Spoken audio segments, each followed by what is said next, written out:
Breaking news చూస్తున్నాం. మేడ్చల్ జిల్లా Medipalli police station పరిధిలోని ఫీర్సాదిగూడలో యువతి అనుమానాస్పద స్థితిలో మృతి చెందడం కలకలం రేపింది. శంకర్ నగర్ లో తేజస్విని అనే యువతి చెరువులో దూకి ఆత్మహత్య చేసుకోవడం స్థానికంగా తీవ్ర కలకలం రేపింది. విజయనగరానికి చెందిన తేజస్విని తన తల్లితో కలిసి 3 నెలల క్రితమే ఇక్కడికి వచ్చి నివాసం ఉంటున్నారు.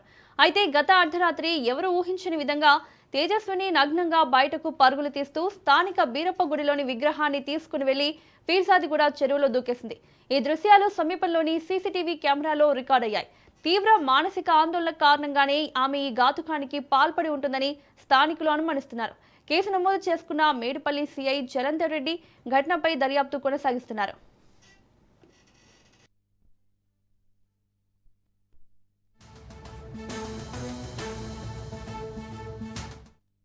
మేడ్చల్ జిల్లా మేడిపల్లి పోలీస్ స్టేషన్ పరిధిలో ఫీర్సాదిగూడలో యువతి అనుమానాస్పద స్థితిలో మృతి చెందినట్లుగా తెలుస్తోంది. ఇక ఇదే అంశానికి సంబంధించి మరిన్ని అప్డేట్స్ మా ప్రతినిధి పవన్ అందిస్తారు. పవన్, మేడ్చల్ జిల్లా మేడిపల్లి పోలీస్ స్టేషన్ పరిధిలో విషాదం చోటు చేసుకుంది. మానసిక వేదనతో తేజస్విని ఒక యువతి చెరువులో దూకి ఆత్మహత్య కూడా పాల్పడింది.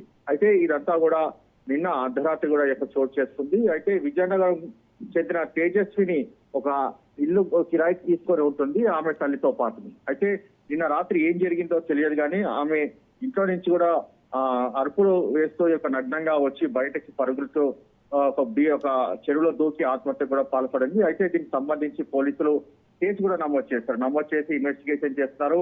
అయితే ఆమె మానసిక స్థితి సరిగ్గా లేదా అనే దానిపైన కూడా పోలీసులు ఇప్పటికే దర్యాప్తు జరుపుతున్నారు. మొత్తానికి ఓవరాల్ గా చూస్తే దీనిపైన కేసు కూడా నమోదు చేశారు. తల్లిని విచారణ కొనసాగిస్తున్నారు.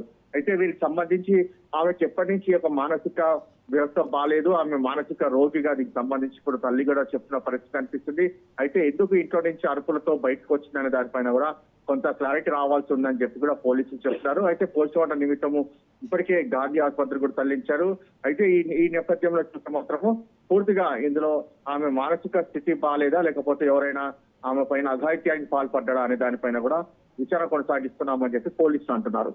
Right Pawan, thank you.